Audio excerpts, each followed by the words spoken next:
Hello,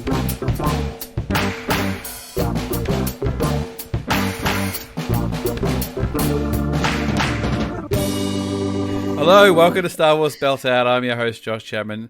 And today, I can't even do my intro anymore.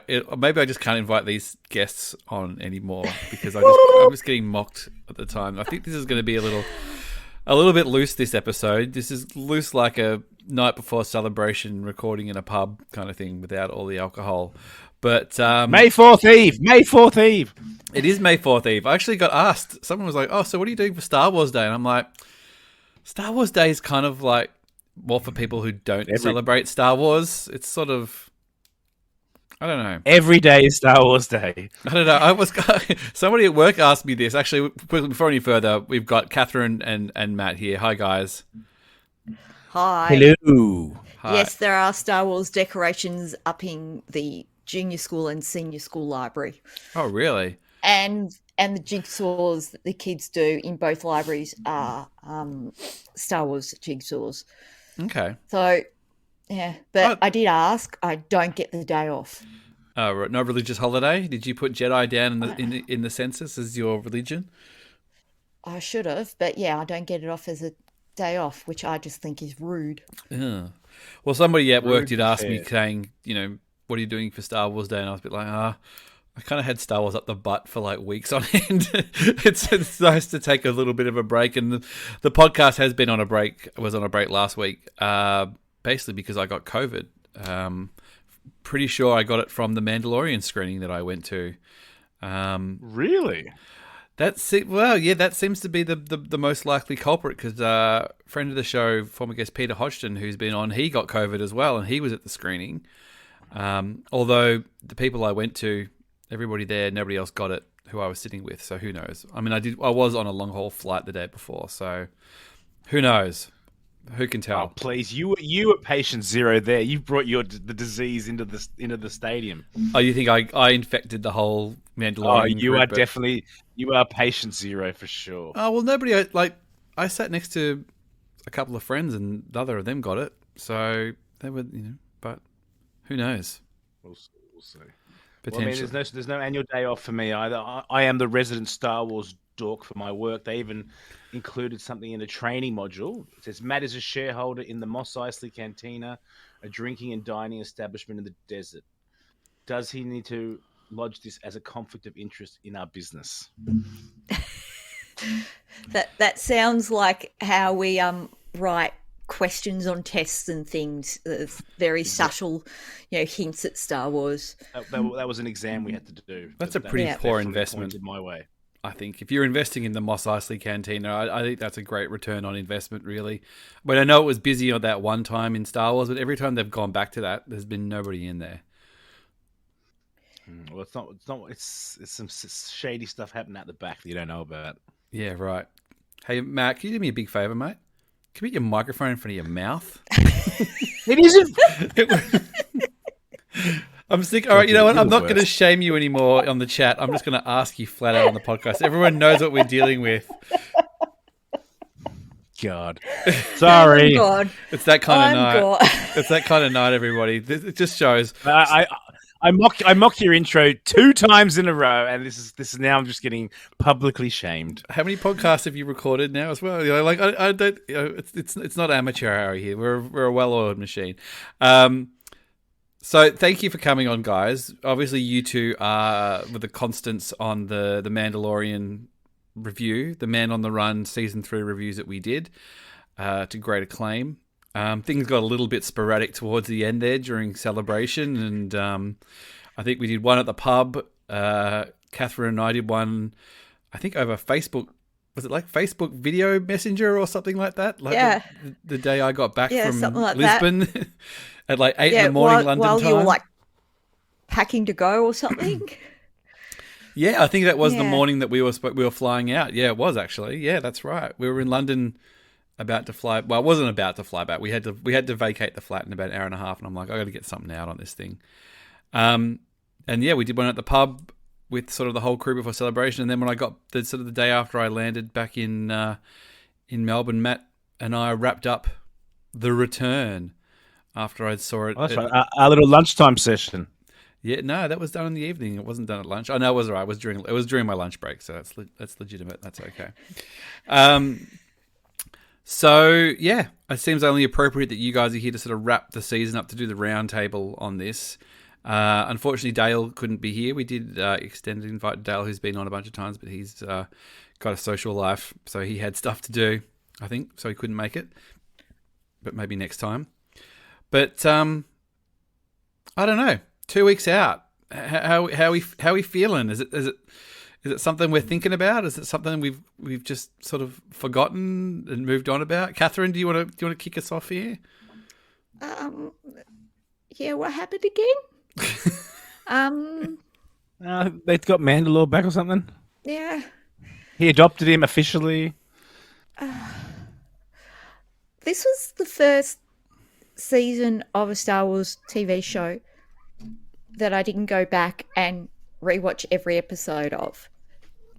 Yeah. And that would be Jack's opinion, if you can hear that. What is that? Yeah, I think there's a possum outside, so Jack is having Catherine's his cat day. Catherine's cat is freaking out in the background here. What is with this podcast and possums? Like, Oh right, no, that was a squirrel, one that pooed on my head in London Fields. no, Yeah. I had possum issue. Oh, yeah, you had missed two possums in your podcasts. roof. Yeah, that's right. Sorry, I forgot about that too. Yeah, we're just Possums and rats. marsupial. We're just on marsupial watch here, basically. I think so. Yeah, look, I saw a lot of. I mean, after the series closed, I mean, I didn't go really. I mean, my Star Wars YouTube is pretty well curated. It's really sort of Screen Crush, Molly and Alex, Weekly Planet. There's not too. I don't really venture into the dark depths of Star Wars YouTube, but it seemed to be a bit like mid tier, 3 stars sort of season. Is that sort of what we're feeling here? I think I say, yeah, it was good with that, big Upward up infliction at the end. Yep. Yeah, I mean, I know if we go back to the first episode when we sort of kick this off. I mean, we could even go further back, but we'll start at the start of the third season. After that first episode, now Catherine, I knew you particularly were very self-conscious of like, oh my god, do I sound like a negative Nelly for not loving this like I should? Oh, the space crocodile. That's right. It's all coming back. Do you feel more comfortable sort of not being in love with it now? Yeah, and I'm in a good midpoint of having not hated it. Like the Dr. Pershing bit on Coruscant, I think I liked better than most people. Mm-hmm. I had things to say about maybe they could have just put that into a few episodes rather than devoting 90% of an episode to it. But yeah, it was just a bit blah. And yeah, I know that Star Wars can get weird, but yeah, the Lizzo and Jack Black cameo. Now, you and I were in London, incredibly jet lagged, because I watched that. I got into London 6:30 in the morning. Brittany Brown and I then walked around all the touristy spots, and then I watched that at like 8 o'clock at night. So, and I think I texted you at one point, like I paused it and just texted you going, "Is this a fever dream?" Yeah, well, I remember I'd gotten into London about lunchtime that day, and we got to a hotel about sort of, I don't know, 1, 2 p.m. probably, and it had already come out by then, and I think we just sort of had showers and stuff, and then Kat was in the shower, and I'm like, all right, here's my window to just quickly watch this and get it out of the way and get it done. So I'd seen it, and then we basically packed our stuff up, and we went and met you guys in Covent Garden, and you guys hadn't seen it. And I was a bit like, and it was kind of funny because you guys were also dealing with, I know you were having some phone issues at the time, Catherine, and Brittany was going through a couple of other things as well. So you were a little distracted as it was. You hadn't quite hit the London groove that you would get into later. Yeah. But I was a bit like, just wait till you see this. Yeah. It was... I don't think that episode epitomizes the season, though. I think that's No. such a detour to that one that I think it's actually not like the bastard child. That's not the right thing, but I think it's an outlier in the rest of the season. Like you said, Matt, I think the Mandalore stuff is the crush. And at the end of the last season, when Luke Skywalker came and swept up Grogu and took him off to Jedi camp, and it all ended, and we sort of speculated about what would happen left, I literally said, I don't think people care enough about Mandalore to sustain a series on this. There'll be your hardcores, but your general public, your general people who are there for your Grogus, aren't going to care.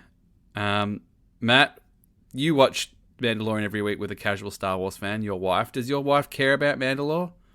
Is she at all interested in the goings-on of that planet? No.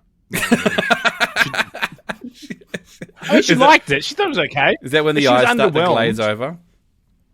Oh, she was a bit underwhelmed, and I don't know. She actually needed the recaps to actually remember what happened the week before, because she was like, yeah, look, it's more Star Wars content. It was good. It was fun. It was just underwhelming. Yeah, I mean, I don't... Clearly I think the cracks are showing more than what they have in the previous seasons. I think they need to give some fresh eyes on the writing. Like, I mean, don't get me wrong, John and Dave have done great work, but I feel like they're just going through the motions, repeating a few things.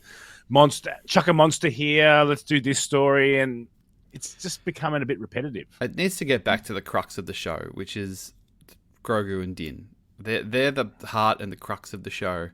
Their relationship is the heart and the crux. Well, they've done it, but they've got to, if they're gonna bring it back to glory, they've got to find a way to bring that back to the center of the show and have the show revolve around them, rather than being spectators in something else that's going on. I'm not quite sure how you do that. I'm not a writer. I mean, there's a writer's strike on at the moment. Maybe I can be. Maybe they're scouring podcasts for ideas right now. Who knows? But I think, I mean, they've already kind of hinted it. I mean, they kind of did at the end and went back to basics and were like, okay, well, Din's going back to bounty hunting. After all of that, he's just leaving the Order anyway to go live in a house. It just seemed like all these obstacles that got put in front of them were either completely unnecessary or contradictory to the things that had come before it. Like, I felt like Din Djarin had moved on. Like, I always figured it was that, like, the story of those first two seasons was a guy who was a cold-hearted bounty hunter who was set in his ways, whose heart was melted by the arrival of a youngling that he wanted to protect and the bond that they had between them. And then he realized that he could shake off this dogmatic code and practice that he was, tied to. And then kind of just put him back in that, and then at the end it took him out of it anyway. I don't know. Yeah. What was the best episode? The second last episode was the best episode. Was it The Spies? The Spy. The Spy. The Spy. Did you know what's her name is coming to Melbourne? The lady who plays the Spy? There's some Comic-Con in Melbourne. Katie O'Brien. Katie O'Brien's going to be in Melbourne for some con I've never heard of before. But I guess now that, post-COVID world, there's all these new cons coming up, and she's going to be there. So yeah, we could ask her in person. Yeah.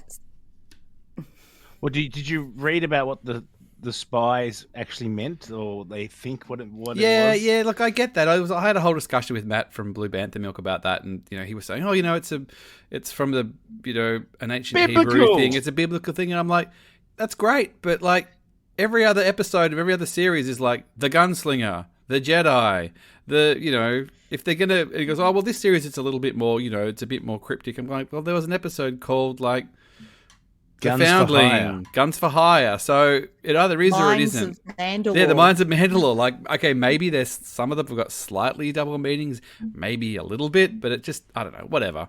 Like, if it's a stupid thing to nitpick, and there's so many more problems with this series than them having a slightly obtuse title. But I don't know. They could have, substituted the sort of more modern word, like the Scouts, which is essentially what that biblical reference is they say spies in the Bible as that translation at that time because that was what it was meant to be. But in our modern parlance, we would say scout. Yeah. Sent 12 scouts. Yeah. And they weren't ultimately, you might have that double meaning, but they weren't spying. They weren't spying. No. So, all right, whatever. But again, like it's a sort of a symptom. I don't know. Like maybe they got a little bit too cocky. Maybe they just thought that everybody would watch it regardless because of what had come before it. But I mean, there was that interview with Tamira Morrison that came out. I think he might have even been at Supernova Melbourne. That one came out where he was in his jovial way going, "Oh, they did my show and they took 2 episodes away, and then I was supposed to be in this, and no one called me." And he was joking when he said that. Oh, and I know. Now everyone's taking that as absolute. No.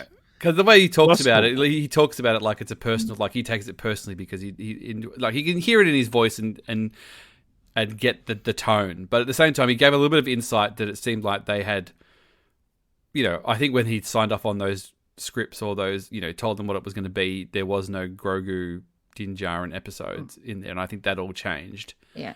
Yeah. I mean, that interview or that thing, Q&A, whatever, because we've only seen the text of it, it is hard to retone, but I'm sure all of us sort of Australian and New Zealanders and even the Brits sort of get that sense of humour. Yeah, as yeah, it yeah. were, You just be like, I can't believe they took those away from me, They took the episodes away from Boba Fett. Okay, that's my bad. I did have to explain to someone at work just yesterday that, to get the story about how Grogu came back, you have to watch episodes of Boba Fett. Yeah, and even that, I had to say that yesterday. I know we touched on that on the first episode, and it never really got any better. The leaps of logic to do that. So I mean, excuse me. I mean, I kind of speculated that a lot of this series, maybe half of it might have been that Rangers of the New Republic show, as far as the scripts and things, or the story that was supposed to be that, which is probably the amalgamation of people in the New Republic and all those sort of things. And the Mandalore stuff might have been in Mandalorian; it might have crossed over. But look, I'm going to mention it before Mohl does. The Thrawn stuff would have been in Rangers. Yeah, well, no Thrawn, no problem. No problem. Can we just talk about how many mentions Thrawn got? It was 4 by my count. Yeah.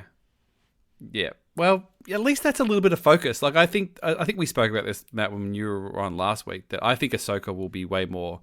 Like I think those scripts are be pretty tightly, scripted and blah blah blah. And I think that they'll be separated enough from the main Mandalorian story that there shouldn't be too much interference in that. But I don't know. Dave Filoni has written all 8 episodes. Yeah, well, that's what I mean. Like I think Dave has got a beginning, a middle, and end on this. And I don't know. This sort of felt like it.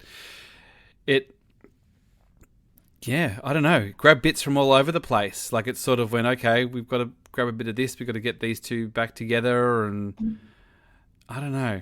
I think the damage was done in Book of Boba Fett, and I feel like it never really quite recovered. Can I just ask a question, Catherine? Have you seen the Skeleton Crew trailer at Celebration? No. Have you, Josh? No, I didn't see like a shonky potato cam or something like that. We got into no panels, so I saw the Acolyte because I went to the High Republic panel and they showed that, so I got to see the Acolyte. Yeah, trailer. and I saw the Andor one trailer at the as Andor well. panel. Yeah, but otherwise, I'm assuming you're leading to saying that you saw some shady dude.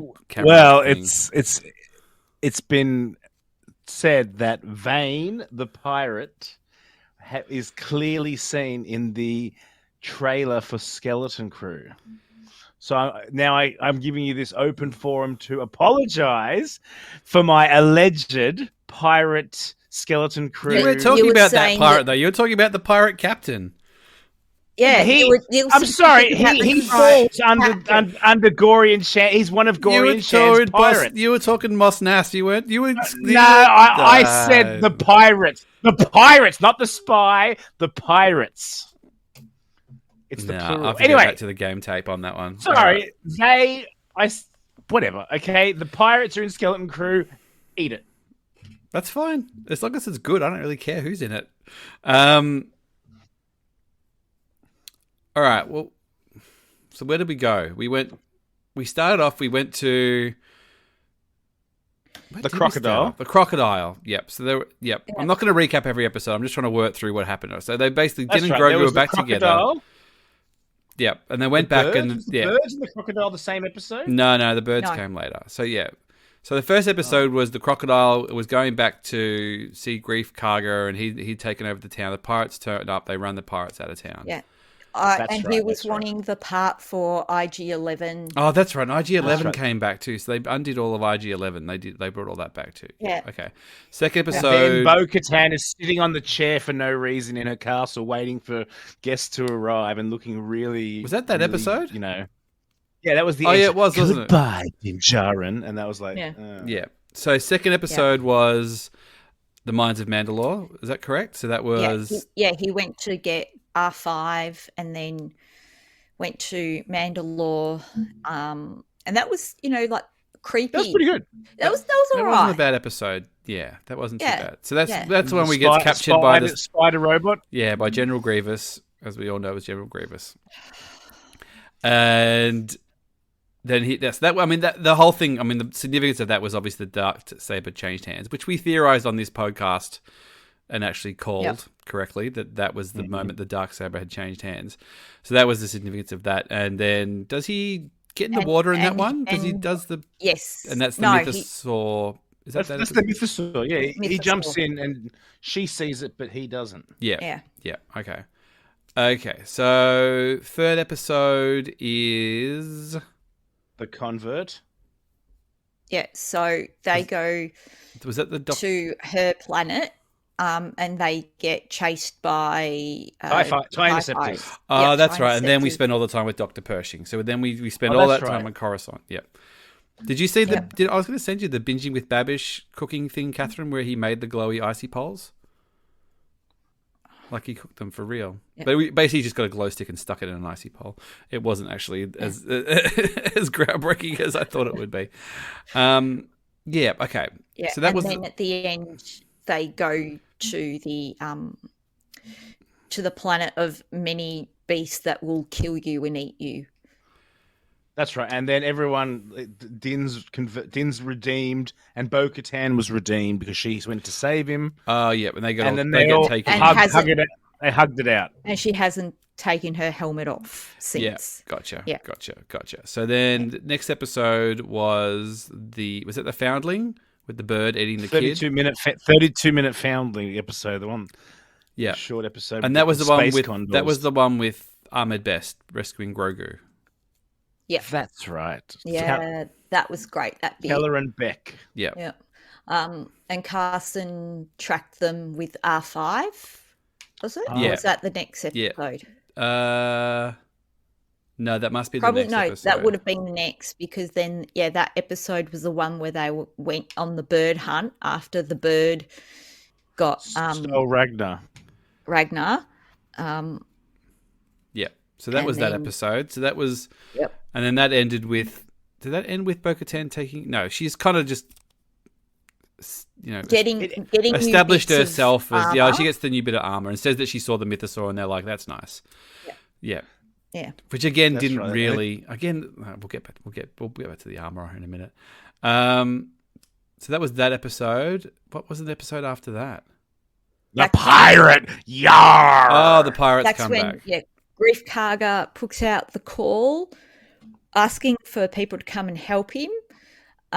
Carson gets that. Oh, that's right. He goes to the New Republic. Yeah, that's right. We get Tim Meadows and Coruscant. Yep. Meadows. Yep. Isn't it funny how the Tim Meadows cameo, I was like, oh, that's Tim Meadows, but it wasn't as jarring or as took me out of it as Lizzo and Jack Black. I think also because we'll get to it. We'll get to it. Okay, so there was episodes of the pirates. Yep. So they deal with the pirates. They blow them up. Grief says you Carson can live here. finds them. Yep. Hello, Mando. Yep. I was thinking of this moment. I think it might even be the second last episode. You know when they're on the, all the ships come over at Navarro, and they've all sort of made camp or whatever, and Grief Karga goes to greet them. Each time he goes, Mando. And I was waiting for them all to turn around and go, yes. What a wasted opportunity. Okay. Yeah, we had all the salacious crumbs in the tree, warning all the Mandalorians about the ambush around the corner. Yep. Shout out to Claire Stribling. So, that episode did have a good battle there. Like the armor are taking people out with hammers. It's always cool. Yeah, that was quite cool. Very cool. Yep. So that was that episode. And then we had... the Lizzo episode. Is that the Lizzo episode? Is the Lizzo episode the next episode? Yeah, Jabba the Lizzo. No, not cool. No. Not cool. Not cool. I like Lizzo. She's awesome. I don't even know who Lizzo was, to be honest. Well, then you don't, and you're in no position to criticize then. I know who I think because they were like... The dialogue was heinous. Well, because they were royalty as well, it makes them the absolute center of attention. Talking about Tim Meadows.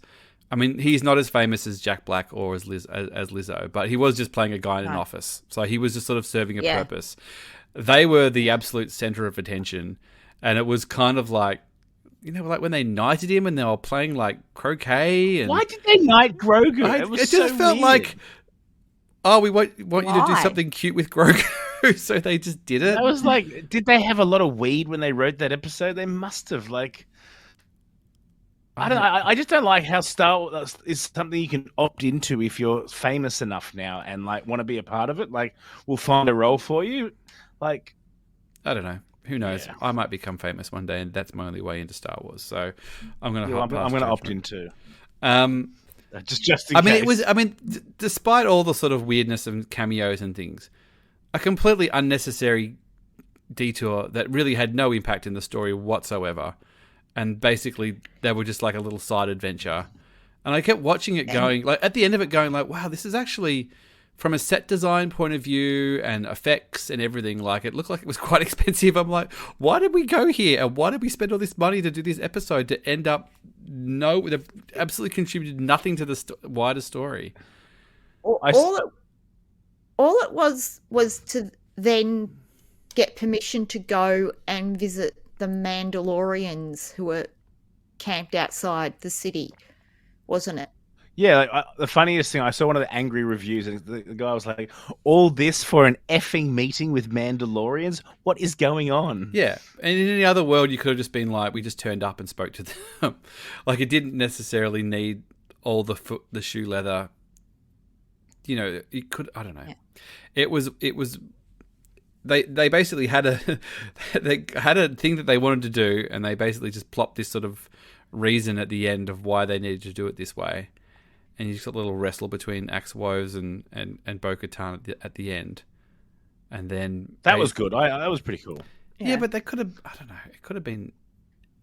That's what I mean of just sort of kicking the can around. Just there's actually not that much plot here. There's so much dicking around. It was at the end of it, I remember saying, where is the show going? How are we going to wrap this up? What is there to wrap up? And why do we care enough about the stakes to want to see? But even the fact that, even the whole premise of retaking Mandalore, the fact that someone told them that the planet was inhabitable, and these Mandalorians have been scrapping in the dirt for years, having nowhere to live, and nobody had the temerity or anybody had the insight to even check, or to go down. And then they just wouldn't. And I get it if the Empire's moved in, but nobody knew the Empire had moved into this one particular place. It just seemed weird. And then someone went, "Oh yeah, I went down there. It's fine." Oh okay. Well, I guess we'll all go down there then. And there were people still down there stuck waiting as well. It just and I know that the Empire had sort of set up shop there, or you know, Moff Gideon had, which gets us to the next episode, which I think was the best episode, which was the spies. Catherine and I, we were lucky enough to see that at Celebration, which was cool. Yep. Quite early as well, which was double cool. Yeah, like days early. FOMO. Did anybody spoil it? Early. I mean, I know you weighed in the spoilers a bit more, Matt. Like, did... No, I didn't. The internet was very good. Like, all it was it's really good, and I think there was enough... I don't know. I have a lot of annoying people on my Twitter feed. You do or you don't? No one more annoying. No one more annoying than me, at least. So there's a scale that cannot be topped. Scale of 0 to Mohl. No, I didn't get spoiled at all. But I also figured out from the sort of Celebration timeline that there was going to be no Thrawn reveal or anything, because the trailer came out the next day, and then the face of Thrawn came out the next day, and that would have been everywhere if he was in the episode. But yeah, that's the only thing I really sort of double checked for, just in case. Yeah, right. But no, it was good. Yeah, I mean, it had no. Yeah, it had sort of a pretty. You know, it felt like things were moving. I think that was the thing that kind of things actually started to. Move forward, Catherine. I don't know about you, but that's kind of what it felt like. I'm like, okay, we're here. We're trying to do something. We're trying to get somewhere. Oh, okay, there's an obstacle. Oh, okay. Moff Gideon's showing his face. All right, so he's got a plan. He's, he's kind of gone from, I went back and I looked at some, early... I didn't watch lots of earlier episodes, but I was looking at some clips. I'm just like, Moff Gideon's gone from kind of sinister, quite intimidating, to sort of mustache-twirling... Batman villain or something, hasn't he? Yeah. Or no mustache. Well, people are making a very big deal out of the fact he hasn't got a mustache. That was the clone decoy. Nah. If you're going to clone yourself, why would you just clone yourself the same age? Why wouldn't you have some nice 20-year-old in his prime Giancarlo Esposito dudes? Why would they all be 60-year-old guys? He looks older. In the previous season, he's got a full head of black hair. This season, he's already gone grey. I know he's been in jail for a bit. Why did he get so weird and speechy this time around? Just announce everything he's doing. He became like a Scooby-Doo villain or something. He did. And then why is he upset that his clones are destroyed when he's watching it happen on the TV? That's the most. His whole motivation is weird to me. I don't. I don't know. I could kind of get that. All right, if he's involved in the Emperor resurrection, they're trying to backpedal and have that make sense. All right, I can get that. But he's sort of just gone rogue and made his own clones and then put them in Beskar. Seemingly, who forged it? I don't know. Seemingly overnight, and that's another thing. It's just did the Armorer do it? I mean, I know they kind of tried to foretell that she was up to no good. And then basically didn't do anything, and she was okay. And all right, fine, but the story just needed a little bit more meat on its bones. We just needed a few more twists and turns, a few more betrayals. It just would have been so much more interesting. Yeah. I mean, that episode, it was great fun to see in a room. But yeah, it was an episode of going, right, we've got the remnants of the Empire in this Shadow Council.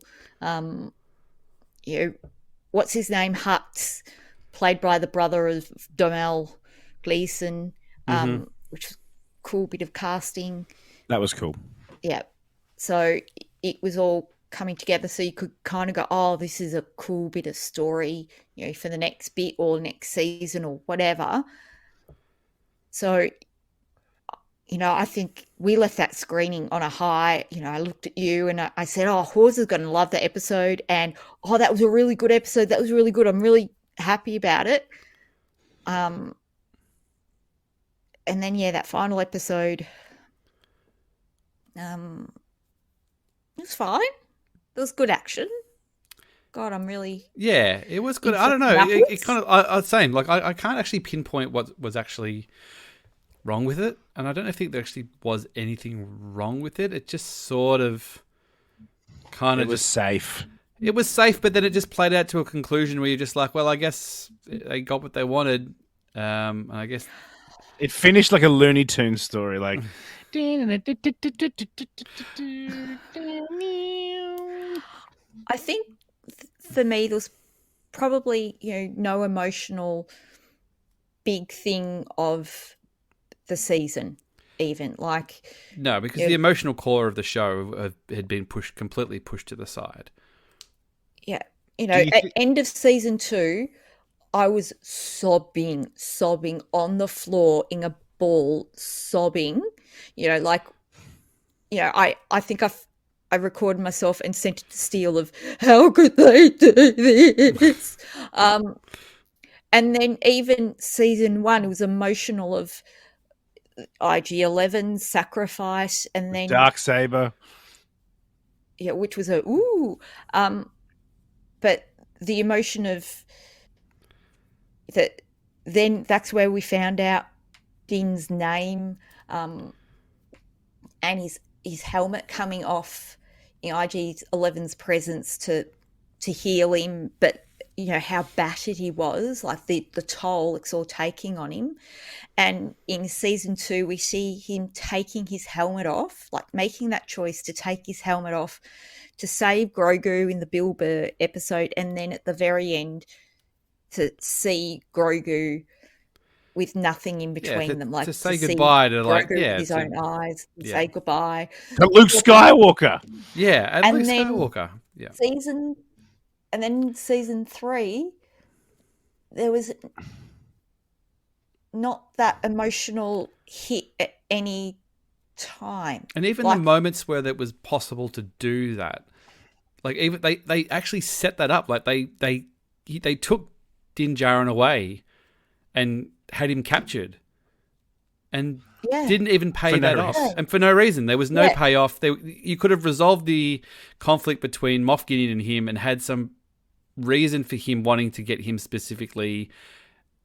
Whether he's going to fine if he wants to monologue to him and say, look, it was you all along, Mando. You were the missing thing, or your devotion to that little guy, blah blah blah. Like, give us something. And then Grogu actually having the impetus to try and save Jin this time. I know he kind of got involved a bit at the end, but it wasn't the same. Look, I think if you'd done season 1 as it was, and then done this season 2, and then season 2 as season 3, and then the Book of Boba Fett, that could have just obviously you have to get rid of the Bo-Katan episode out of season 2, but that would actually have some continuity and a final finishing point.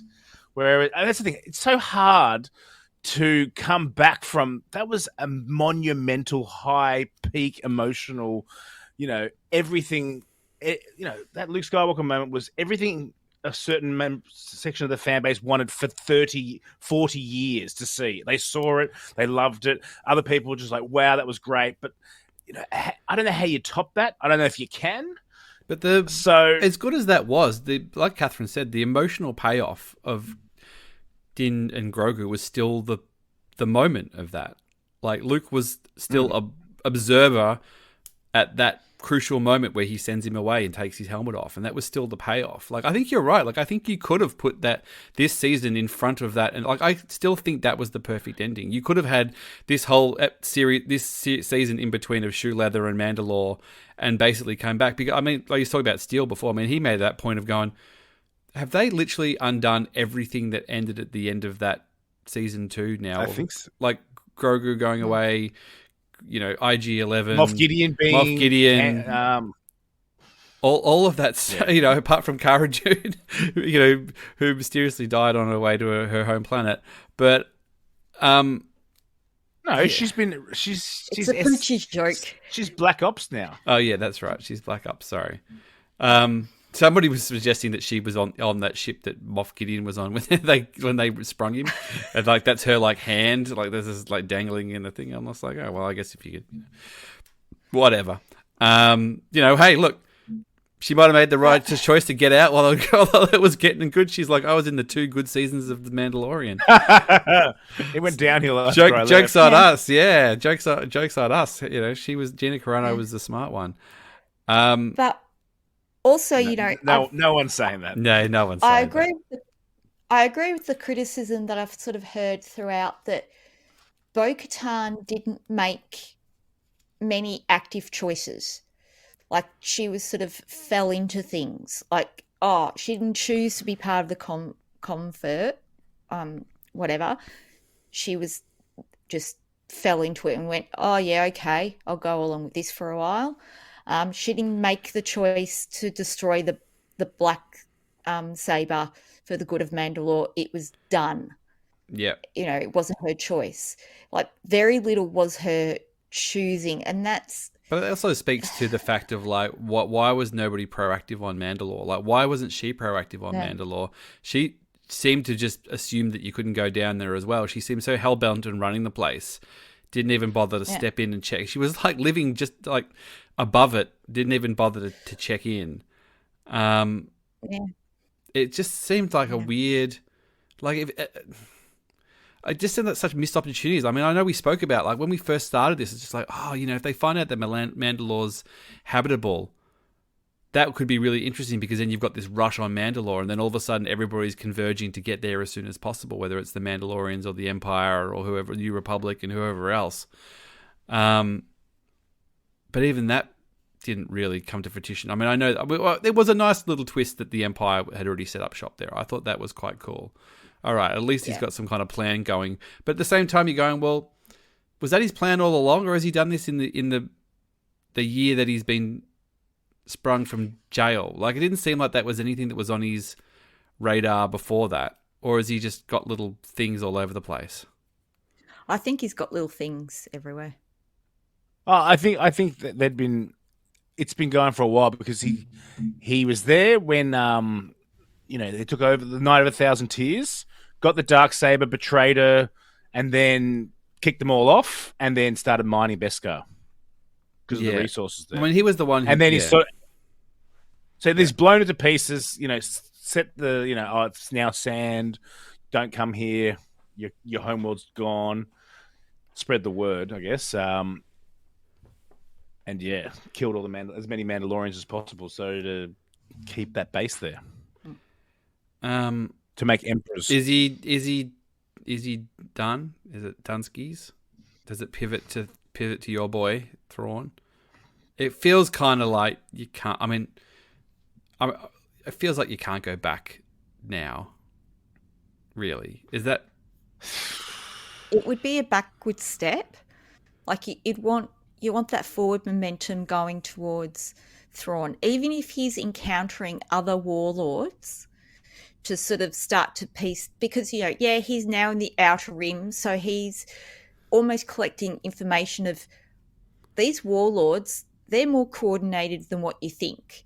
Trying to take that back to Carson and then back to the New Republic. Of these warlords are more coordinated than what you think. So encountering, I don't want to say warlord of the week, but encountering a few of them.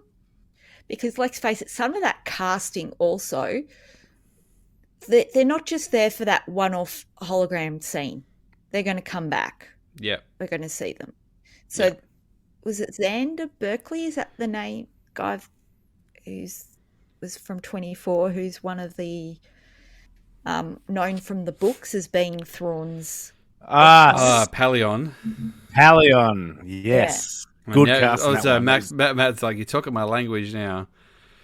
Oh, baby. That was a good Palion. Me and Jimmy Dice appreciated that one very much. I think you got to clear the decks. I think Moff Gideon's done. I think if they've got Mandalore back now, and I think going back would like you said, would just feel weird. Like this. Well, I think they're in a position where they can sort of park Katie Sackhoff on Mandalore and everyone there, and we can just go, right, they're there. Don't worry about them. and now Din and Grogu can explore a new part of the galaxy and find themselves in a muck of trouble, and all of a sudden, and oh look, Ahsoka, Sabine, Thrawn, and then they can just pivot away, and then if they go back for more Gideon, that's just this Filoni movie now is. I mean that's no coincidence that's been announced. Just before the series ends. I think all roads lead to that now off the back of that, whether it's the Ahsoka crew, if it's the Mandos, if it's Din and Grogu, if it's, I don't know, the skeleton crew, depending on the pirates and the skeletons. Well, whoever they bring off that. I mean, these are the threads that are going to run into this movie, which I think will be called Heir of the Empire. I think they'll literally call the movie that. I think we spoke about that. So it's setting those pieces up. Then it just means that you can, when the battle comes, whether it's the Republic and if it's CGI faced Luke, Leia, and Han, or whatever it ends up being, and they need support, they'll call on Bo-Katan and the Mandalorians to step in. And you might see a CGI faced Luke Skywalker swinging a lightsaber with CGI Grogu puppet and all sorts of wackadoo things. And Ahsoka, those, again, Filoni's got his sketchbook. He's like, I got a picture here of Luke Skywalker fighting back to back with Ahsoka and Grogu standing on their shoulders with lightsabers, and expect all of that stuff. I reckon. I think it's going to be hell for leather. All of that. I'm putting my flag in the sand, and that's how it'll wrap up. Sounds cool. Yeah, it sounds cool. There'll be a lot of deep fakes going on.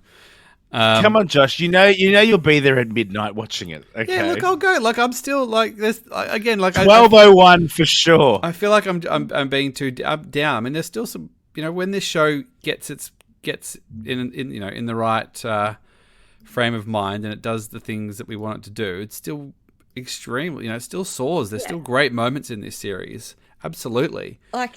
As I say, I think that's why I miss it. The emotional beats have just had me so much. I mean, in season 2, the Din and Grogu relationship, that father-son relationship, when I saw Wonder Woman 1984, less than a week after the season 2 finale, I was crying in Wonder Woman 1984 because of the emotional resonance of seeing Pedro Pascal being another father. Was your wish that you could watch a different movie?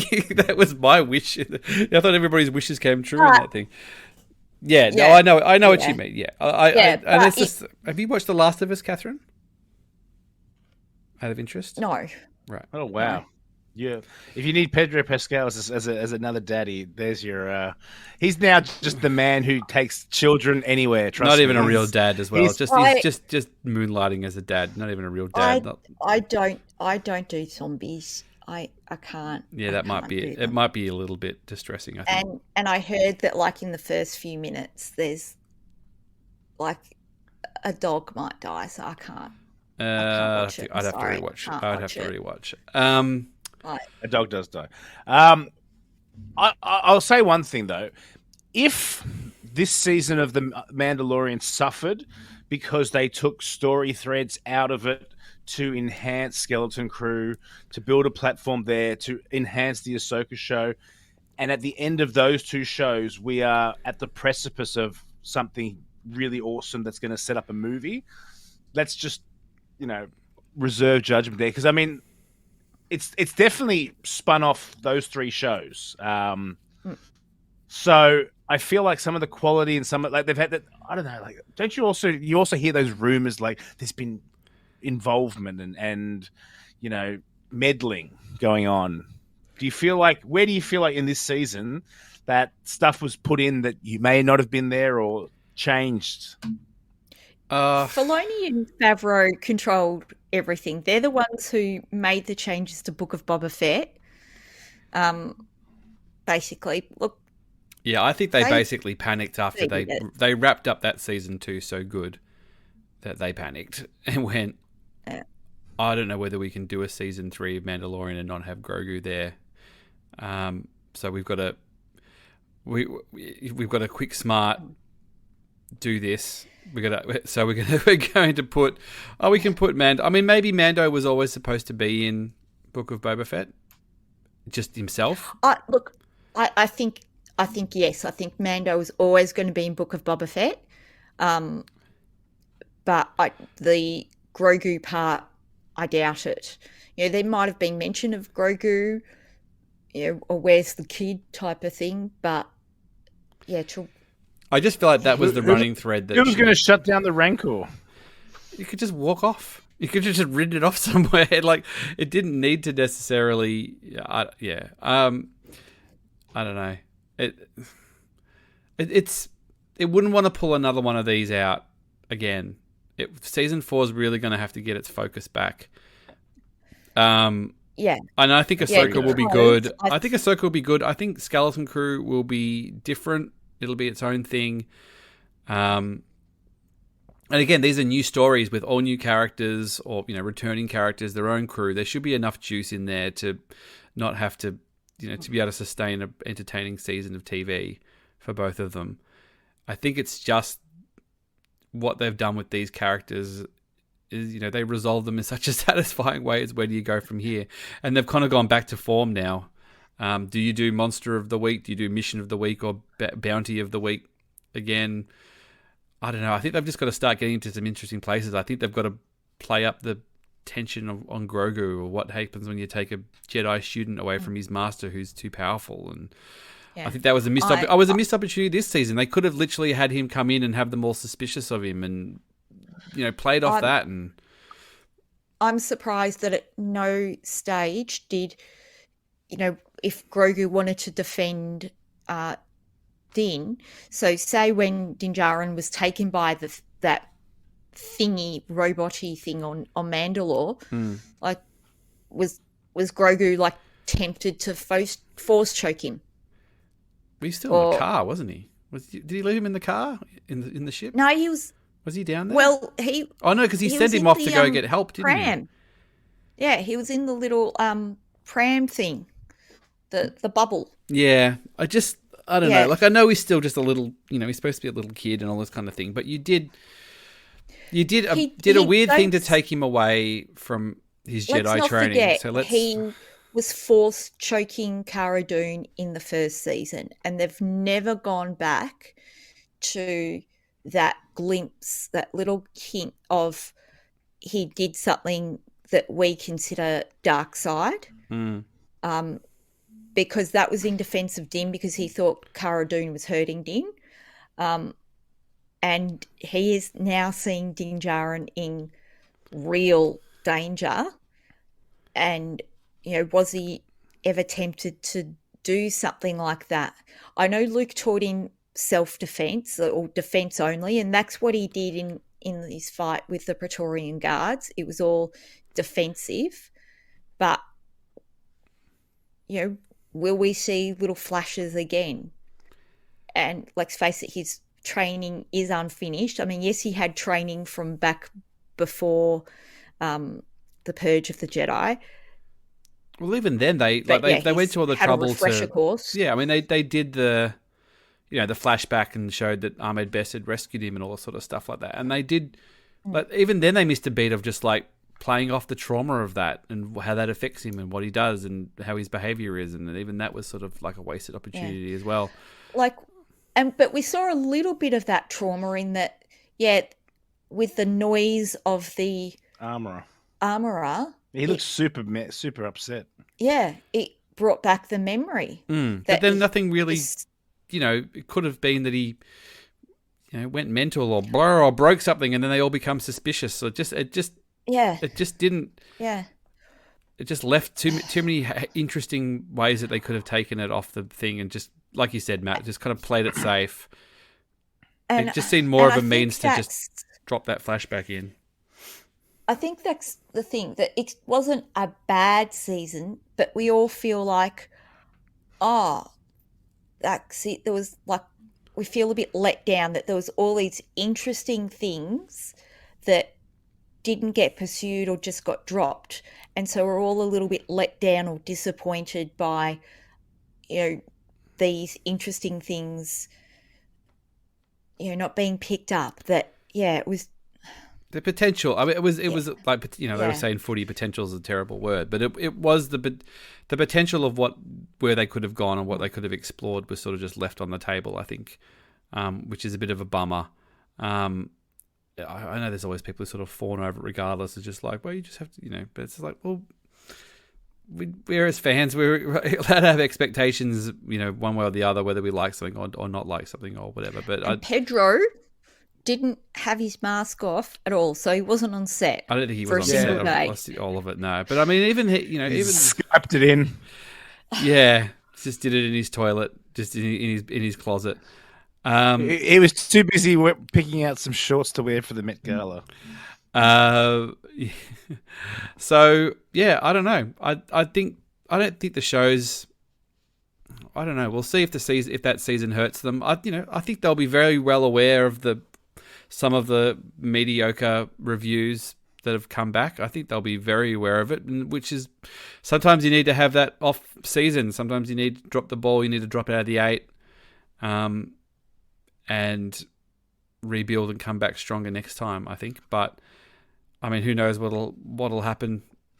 I don't know how much juice. I mean, I felt like it had run out of juice. It was in danger of running out of juice this season. I think it became pretty clear it ran out of juice, but it might, they might take a few risks now, reinvigorate. I think also the fact that we know that this movie's coming means that there'll be a somewhat level of status quo that'll have to be maintained in the lead up to the movie as well. I don't think you're going to get a crazy amount of shake up. I don't know. What do you reckon, Matt? Just listen, mate. I want to see what Ahsoka does because it'll definitely set the tone for what's to come. They're all convoluted now. They're all off shooting. Yeah, look, it wasn't the best. It wasn't terrible either, except for Lizzo. I just hated that episode so much. Even with all the battle droids and all that great cameo stuff, like of like Easter eggs, I just felt like that was the least Star Warsy episode thing ever. Anyway, I'll get over it. You're gonna have to, because it's not going anywhere. I just said the Ahsoka trailer looks so good. I'm so pumped by it. Well, that's the thing. Like, if Ahsoka comes out and it's great, it won't really make much difference. And I think that can look. I mean, I think that's a better platform for bigger picture, because I think like it's bigger galaxy stuff, because it's got direct New Republic connections. It's got direct Empire connections. I think maybe they were trying to tell a too big a story with The Mandalorian, when ultimately it's a small story. It works best as a smaller story. But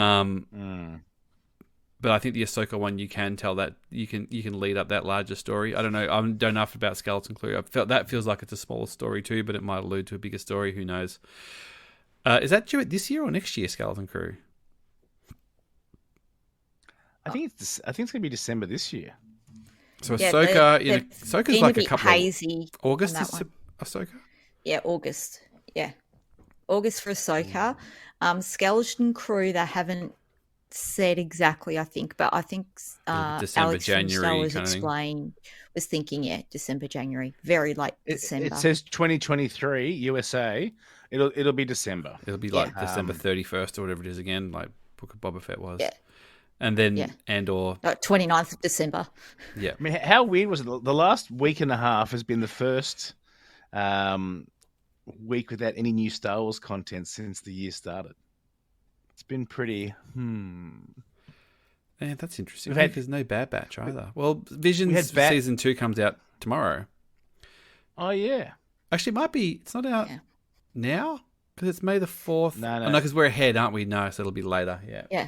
It's not going to come out to 4:52, Josh. I'm looking forward to that Visions. That panel was so good, and that Aardman short that we got to see was so good. All right, guys, we've clocked the hour here. I don't think we're going to solve all these. We're not going to solve these problems, but I think this is a discussion that was worth having. I like one last poll. Rank Obi-Wan, Book of Boba Fett, Andor, and Mando. 1, 2, 3, 4. Hang on, the whole things Catherine? or the last series? Or are you going by series or are you going by... Just go. What was number one, and what was the best, and what was the worst? Go from top to bottom. 1, Andor. What a surprise! Yeah. I agree. 1, Yeah. Andor.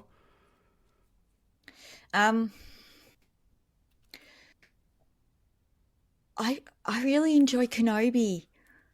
Like, I think Mando has slipped down to number 3 for me. Like, this has really affected me. So yeah, If they got separate seasons, I'd put Mando season 1. Oh yeah, Mando season 3. So the last 12 months of shows.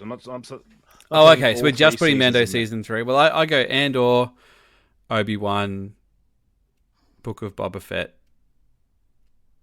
Mando, and I'd probably put Really? I'd put Bad Batch below Obi-Wan. Yeah, the Book of Boba Fett, for its shortcomings, at least had a somewhat focused plot for the most part that had a beginning, a middle, and an end. This one was all over the shop. Yeah. But Boba was all over the shop too. But But it wasn't. Those first few episodes are really focused, and then the next one's like it's when it gets to the Mando stuff that throws it off. But at least it's somewhat relevant to the. At least it resolves itself back around again properly. But,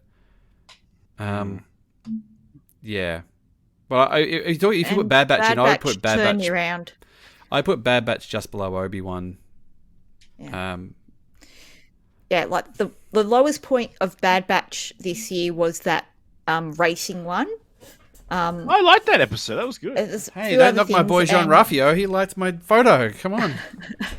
Oh, that's right. Ben Schwartz, my buddy. It went really interesting places. It went really interesting places with Crosshair, with the clones getting decommissioned. Yeah, all and of its that. finale had real stakes, interesting. Had real payoff and real sizzle. My boy Tech, and did all of that. Like, yeah, the Bad Batch, showed Mando how it was done. It was actually quite. I mean, the fact that they came out about a week apart from each other as well, or 2 weeks apart from each other. Yeah, I think they really showed them how it was done. What about you, Matt? You threw out you demanded us to rank. Like, where are you at? I'm the same. I thought Andor was untoppable.